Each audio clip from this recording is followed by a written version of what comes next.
Hi everyone! Magluluto po ako ngayon ng bangus Spanish style. Gagamitin natin ngayon is yung boneless na bangus. Since nawala po kaming pressure cooker, yan, pwede po tayong makagawa ng bangus Spanish style. Muna maglagay tayo ng asin.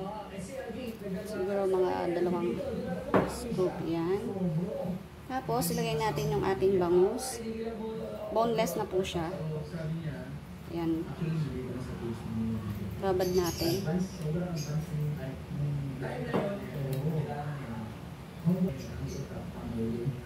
Babad natin ng 10 minutes, guys. Yung ating bangus. Bago natin siya iprito, ibabad muna natin siya. So, after natin mababad yung ating boneless bangus, iprito muna natin.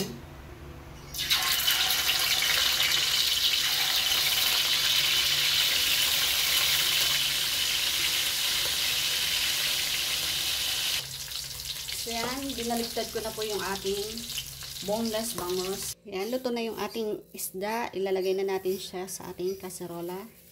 Una, ilagay muna natin yung ating mga carrot.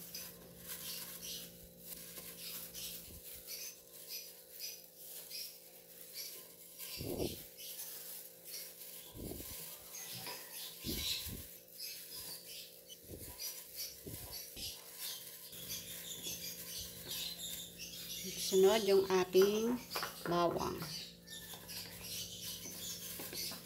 Sunod yung ating, lagay natin yung ating isda.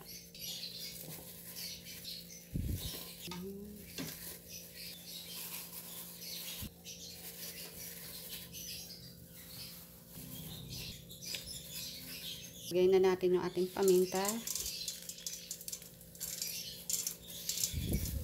Lagyan natin ng bawang. Ating paminta. Lagay din natin ulit yung ating, maglagay tayo sa ibabaw ng carrots ulit. Lagay na natin yung ating bell pepper. Lagyan natin ng siling labuyo. Lagay natin yung ating pickle.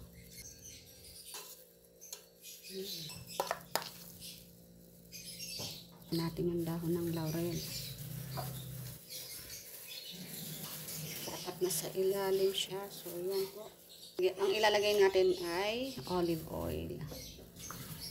Yan. Para healthy.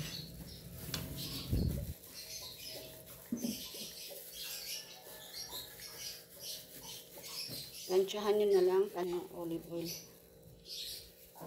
Lagyan natin ng oyster sauce.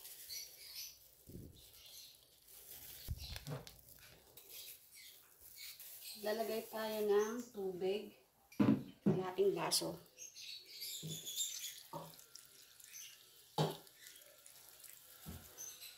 So, yan yung ating bangus Spanish style. Takpan na natin. Tapos, isalang na natin siya, guys. Yan, sinalang ko na yung ating boneless bangus Spanish style. So, yan. 40 minutes natin siyang lulutuin, guys. Yan, tingnan natin yung ating boneless bangus Spanish style. Pag ganyan na, pwede na siyang, so yan, patayin na natin yung ating kalan. So, guys, ito na po yung ating boneless bangus Spanish style. Yan po. Sensya na, guys, natuyuan siya ng sabaw.